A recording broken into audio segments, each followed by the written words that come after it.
Oke, assalamualaikum warahmatullahi wabarakatuh.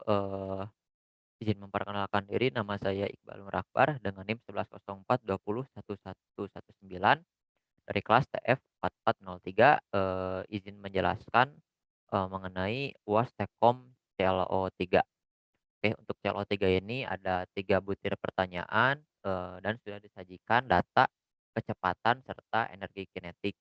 Oke, untuk yang pertama di sini adalah menuliskan persamaan energi kinetik, hubungan energi kinetik dengan kecepatan menggunakan regresi linier serta regresi kuadratik, lalu dibandingkan, eee, yang paling akurat, yang mana gitu ya regresinya. Lalu nomor 2 itu menghitung energi kinetik benda pada kecepatan, 15 meter per sekon. Ini maaf, ada kesalahan di soalnya, menggunakan pendekatan interpolasi linier, kuadratik, serta kubik. Oke, yang ketiga adalah, menghitung energi kinetik pada kecepatan 22 meter per sekon. Ini juga ada kesalahannya di soalnya, menggunakan pendekatan interpolasi Newton, Sun, dan Lagrange gitu ya, serta interpolasi Lagrange menggunakan 5 data yang ada secara bebas.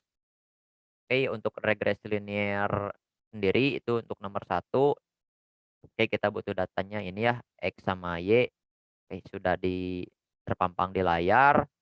Lalu, selanjutnya kita menggunakan metode Gauss untuk perhitungannya.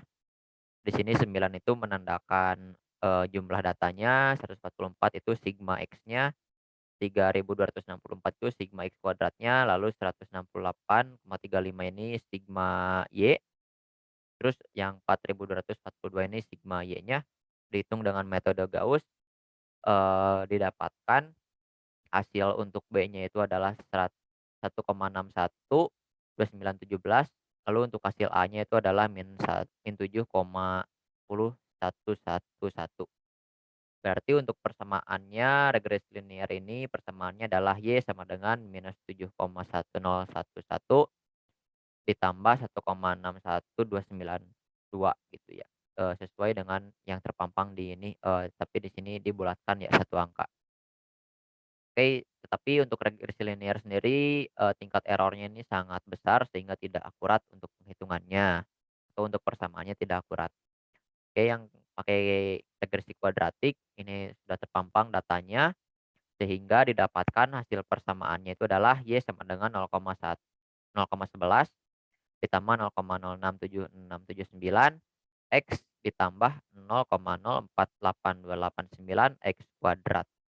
Oke, kita bisa lihat error kuadratiknya itu sangat kecil gitu ya, sekitar 0,01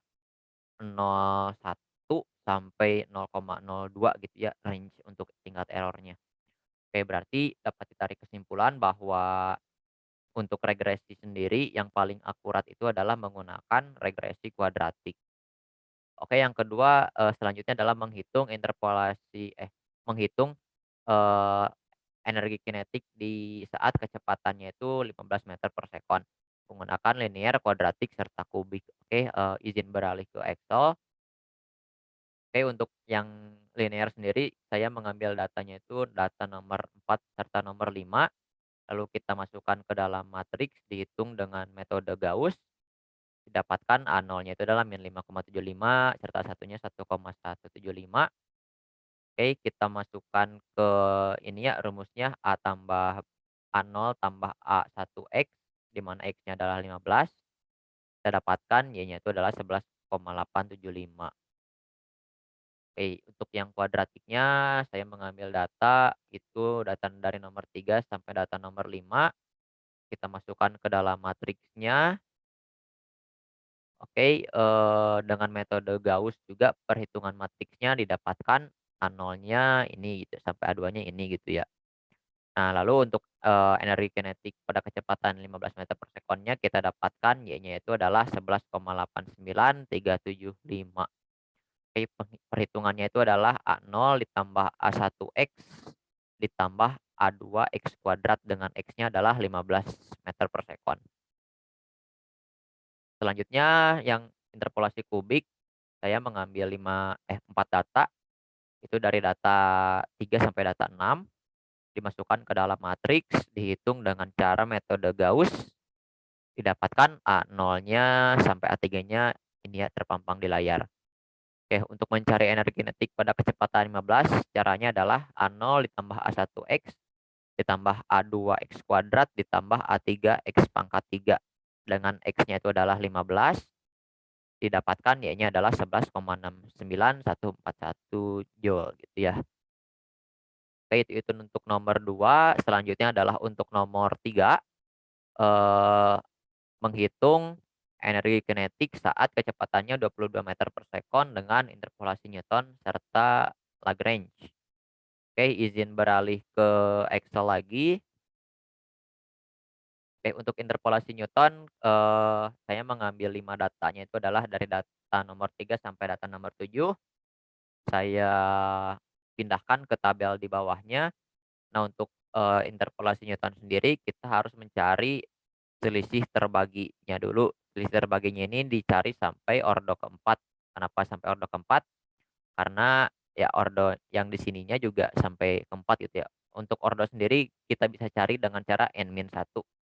Jumlah datanya adalah 5 dikurangi 1 berarti 4 gitu ya. Oke, berarti selisih terbaginya kita buat sampai 4. Oke, kita cari selisih terbaginya itu dengan cara, ini Y atau di C17 ini dikurangi C16, berarti untuk EK-nya dikurangi terus dibagi dengan, 12 dikurangi 8. Oke, selisih terbaginya dapat, 1,225. Nah, untuk yang bawahnya juga disesuaikan saja. Lalu kita cari selisih terbagi yang keduanya dengan cara mengurangi selisih terbagi satunya gitu ya, dibagi dengan tadi, si X-nya atau si kecepatannya. Oke, didapat sampai selisih terbagi keempat, didapatkan hasilnya sekian, lalu kita bisa hitung hasil untuk mencari P4X-nya, didapatkan hasilnya itu adalah 25,74063. Oke, ini untuk, interpolasi Newton. Selanjutnya untuk interpolasi Lagrange, eee data yang digunakan adalah, sama dari data 3 sampai data ke-7. Lalu, saya masukkan ke tabel yang di bawahnya, itu didapatkan hasilnya ini gitu ya. Nah, untuk mencari L0 sampai L4-nya ini sudah terpampang rumusnya di sebelah kanan gitu ya. Nah, dan hasilnya ini didapatkan ini gitu ya. Oke, untuk X-nya ini kita memakai X-nya itu sama dengan 22 meter per sekon. Nah, untuk X1, X0 sampai X4-nya ini menyesuaikan saja dengan yang ada di tabel. Oke, didapatkan hasilnya sekian. Nah, data ini saya pindahkan ke sebelah sini. Oke, selanjutnya adalah untuk mendapatkan hasil P4X-nya, yang pertama adalah kita harus, mengalihkan energi kinetiknya dengan, Li-nya ini. Oke, masing-masing dikalikan saja. Oke, dapat hasilnya ini. Nah, setelah dapat hasil EK kali LI-nya ini, kita jumlahkan semuanya. Didapatkan hasilnya untuk P4X ini atau hasil perhitungan untuk energi kinetik pada saat kecepatannya 22 meter per sekon adalah 25,74063 joule gitu ya. Jadi hasil yang didapat adalah 25,74063 joule, itu energi kinetiknya. Kalau kita bandingkan interpolasi Newton serta interpolasi Lagrange dengan data yang sama, itu didapatkan juga hasil yang sama, berarti bisa dikatakan, kedua metode ini sama gitu ya, tingkat keakuratannya. Oke, mungkin cukup sekian untuk penjelasan ClO3, kurang lebihnya saya mohon maaf. Wabillahi taufiq wal hidayah. Wassalamualaikum warahmatullahi wabarakatuh.